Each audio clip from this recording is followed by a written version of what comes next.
Saint Thomas Aquinas was most likely born in the castle of Rocasica, Aquino. At the age of 5, Thomas began his early education at Montaigne Casino. At the age of 19, Thomas resolved to join the recently founded Dominican order. Thomas was held prisoner for almost 1 year in the family castles at Montaigne, St. Giovanni, and Rocasica. By 1244, Thomas was sent first to Naples and then to Rome to meet Johannes von Waldenschantzen, the Master General of the Dominican Order. After completing his education, St. Thomas Aquinas devoted himself to a life of traveling, writing, teaching, public speaking, and preaching. Religious institutions and universities alike yearn to benefit from the wisdom of the Christian apostle. St. Thomas Aquinas also was a prolific writer. He penned close to 16 known works ranging in length from short to tome-like. Handwritten copies of his works were distributed to libraries across Europe. His philosophical and theological writings spanned a wide spectrum of topics, including commentaries on the Bible and a discussion of Aristotle's writings on natural philosophy. The Church has ever venerated his numerous writings as a treasure of sacred doctrine. In naming him the angelic doctor has indicated that his science is more divine than human. The rarest gifts of intellect were combined in him with most tender piety.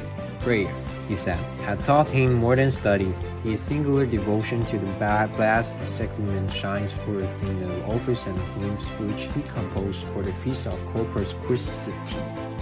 In January 1274, George X appointed Aquinas to participate in the Second Lateran Conference. His job is to investigate and study the differences between the Greek and Latin churches. Aquinas, who was already in very poor health, stayed in his castle on a journey to the meeting, and his condition began to deteriorate. Aquinas hopes to complete his life journey in the monastery, but could not reach the Dominican church in time, and finally he was taken to a Cistercian church. After 7 weeks of suffering, he died on March 7, 1274. Theory of natural laws. Natural law is a theory in ethics and philosophy that says that human beings possess intrinsic values that govern our reasoning and behavior. It maintains that these rules are not created by any society or any court judge. Saint Thomas Aquinas suggests that people should have 7 basic goods: life, reproduction, educate one's offspring, seek God, live in society, avoid offense, and shun ignorance. First, life, which basically means protecting lives. It be seen as the first principle for humans to preserve our own lives and avoid danger.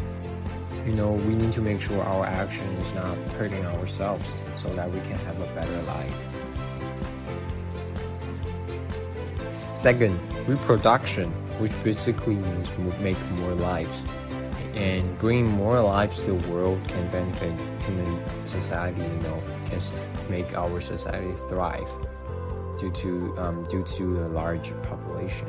Third, educate one's offspring.